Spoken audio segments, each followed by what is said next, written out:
Assalamualaikum warahmatullahi wabarakatuh. Saya Gianisa dengan NIM 120219327 dengan teman saya Dua Reina Dirganta Rizkyriandi dengan NIM 120219136 dari SI 4306 akan menjelaskan sebuah video tentang penggunaan tools dengan Pentaho.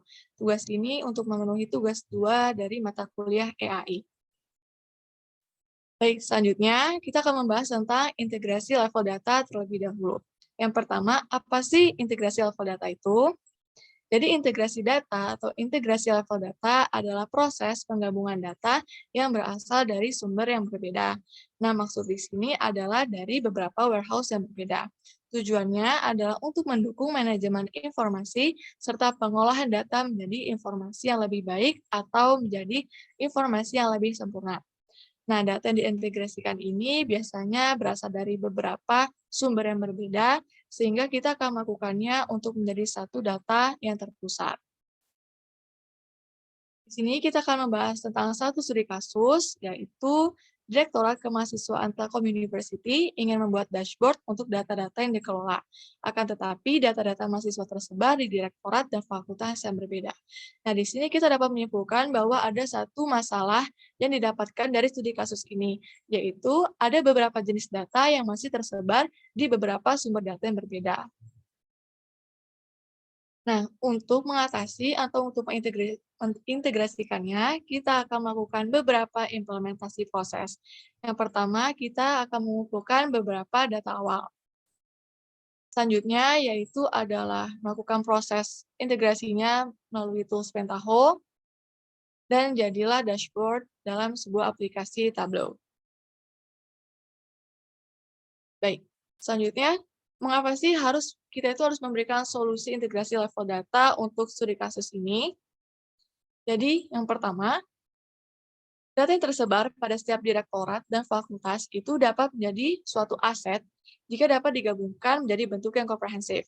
Nah, tentu saja sebuah aset ini dapat menjadi sebuah key solution atau menjadi sebuah pertimbangan untuk mengambil keputusan oleh para pihak universitas. Selanjutnya adalah sistem pengumpulan data dilakukan secara otomatis dan pengintegrasiannya dilakukan secara terpusat. Karena berasal dari data yang berbeda-beda, maka kita akan melakukan pengintegrasian datanya untuk menjadi sebuah data yang terpusat. Yang ketiga adalah menghindari terjadinya human error. Dan yang paling terpenting sebenarnya adalah hasil data yang terintegrasi tersebut sangat berpeluang untuk menjadi salah satu pertimbangan dalam pengambilan keputusan oleh pihak universitas. Jadi tadi ada beberapa data berdasarkan studi kasus, yaitu seperti data kompetisi dan prestasi, data penerima beasiswa, dan data TK mahasiswa. Itu dapat menjadi arsip dalam pemilihan mahasiswa berprestasi. Selanjutnya dapat diambil dari studi kasus tadi, juga ada data tunggakan SPP mahasiswa dan data mahasiswa tingkat akhir yang belum lulus. Nah, dari jenis data ini kita dapat mengambil sebuah solusi, jadi data tersebut itu dapat dilakukan atau dapat menjadi evaluasi dalam penerapan sistem akademik pihak universitas. Selanjutnya ada data pantauan kesehatan mahasiswa pada era pandemi COVID. Itu dapat menjadi acuan dalam keputusan sistem perkuliahan ke depannya. Nah, jadi salah satu contohnya, misalnya ada data pantauan kesehatan mahasiswa selama pandemi. Nah, dari hasil suatu dashboard atau suatu hasil data yang terintegrasi, maka pihak universitas dapat mengetahui apakah rencana pendidikan untuk semester ke depannya dapat dilakukan secara hybrid, online, atau onsite. Nah, beberapa alasan di atas yang tadi saya sebutkan itu tentu menjadi sebuah key solution untuk pemantauan, perkembangan, dan evaluasi dalam penerapan manajemen universitas yang lebih baik. Baik, selanjutnya adalah video penerapan demo oleh teman saya, Yoraina.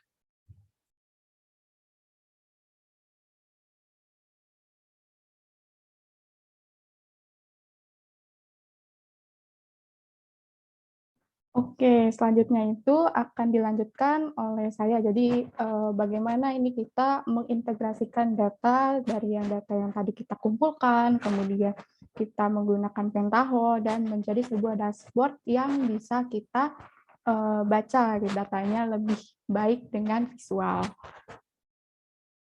Oke, saya share screen. Oke, apakah terlihat? Nah, jadi data-data yang tadi itu kita kumpulkan, kemudian kita masukkan ke dalam Pentaho dan dihubungkan dengan database di awal. Nah, database-nya itu kita buat ya, pertamanya itu melalui tools yang Pentaho ini. Jadi ada data pantauan COVID, mahasiswa, data tunggakan, kemudian data mahasiswa yang telat lulus, TAK, kemudian data lomba, dan mahasiswa penerima beasiswa. Dan kemudian ini dari data-data tersebut kita sort, kita urutkan terlebih dahulu, kemudian kita gabungkan menjadi satu, kemudian kita sort atau urutkan lagi agar datanya bisa kita baca lebih enak gitu. Kemudian kita select value di mana di sini kita mau menampilkan value apa aja atau data-data apa aja yang akan menjadi output-nya nanti. Nah, kemudian output-nya di sini ada 4 output, kemudian ada data kesehatan mahasiswa, kemudian ada data masalah regis, data mahasiswa telat, dan yang terakhir itu ada data mahasiswa yang aktif. Nah, kita lanjut lagi untuk ke database-nya, dan di PHP MyAdmin ini kita membuat sebuah database yang kosong untuk output Pentaho-nya yang tadi.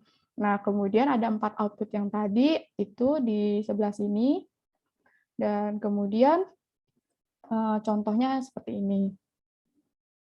Nah, lanjut lagi untuk data Tableau-nya, di mana di sini di Tableau ini tools-nya untuk kita membuat dashboard. Nah, yang pertama itu kita harus membuat layout-nya terlebih dahulu. Jadi teman-teman kaji satu persatu gitu grafiknya. Jadi kayak nggak bisa semuanya gitu. Dan nanti di akhir bakal ditampilin di dashboard sebagai kesimpulan dari semua grafiknya yang sudah kita buat. Nah, ini data-data yang tadi itu, misalnya saya mau bikin kondisi kesehatan mahasiswa. Di sini saya ingin menampilkan si mahasiswanya ini ada di zona apa aja, mereka tinggal ada zona hitam, hijau, merah, dan orange. Kemudian di sini itu kita raw-nya menggunakan jumlah dari mahasiswa yang sehatnya gitu. Maaf, mahasiswa seluruhnya gitu. Nah, kemudian itu di sini kita bisa memfilter ya.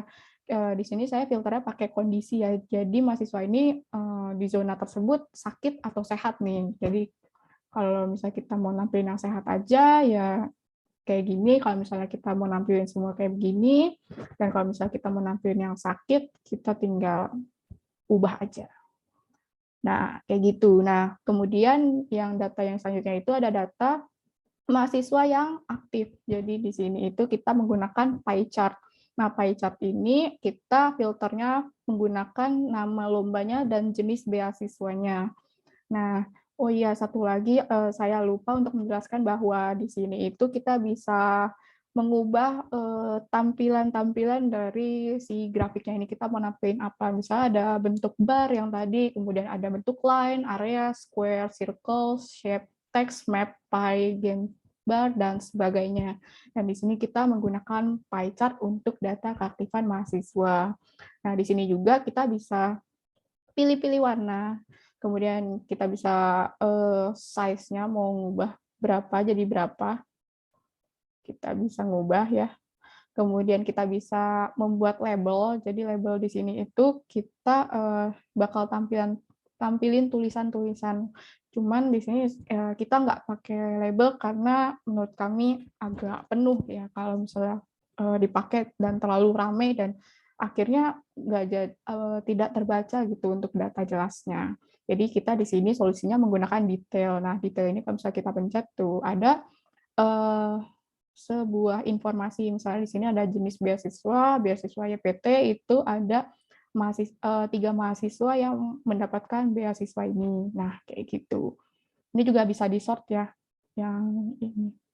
Oke, selanjutnya itu ada data mahasiswa yang telat lulus. Nah, di sini itu kita menggunakan grafik line. Nah, grafik line ini kita untuk kolomnya itu menggunakan asal. Jadi asal mahasiswa di sini yang seluruh Indonesia, mulai dari Aceh sampai Papua, itu kita pakai di sini. Kemudian untuk PRAU-nya sendiri kita menggunakan semester.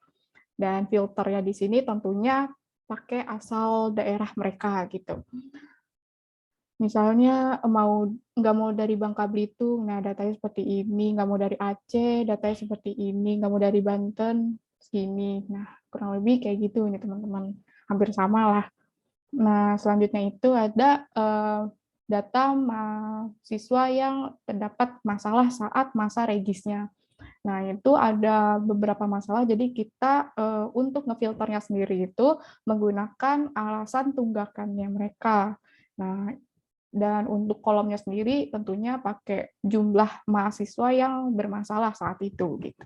Nah, itu kita bisa filter nih. Misalnya nggak mau yang ada COVID-nya atau kita mau nampilin data mahasiswa yang eh, terkena PHK sama yang orang tuanya misalnya meninggal gitu. Nah, kita bisa tahu jumlahnya ada berapa. Nah, oke, nah setelah data-data tadi terdapat ada 4 grafik ya teman-teman. Nah, itu kita bisa langsung membuat dashboard fix. Nah, ini kita pencet aja nih kalau ini new dashboard.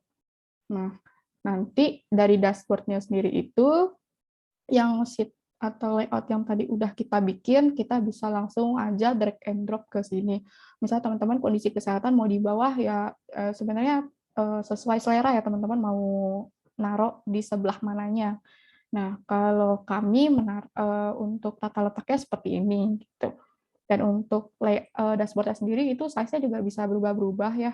Eh, mau yang ukuran berapa, terus bisa ubah mau yang otomatis size-nya atau yang pakai range atau yang seperti apa itu juga bebas. Nah, ini juga bisa manual custom ya di sini. Nah, kayak gitu.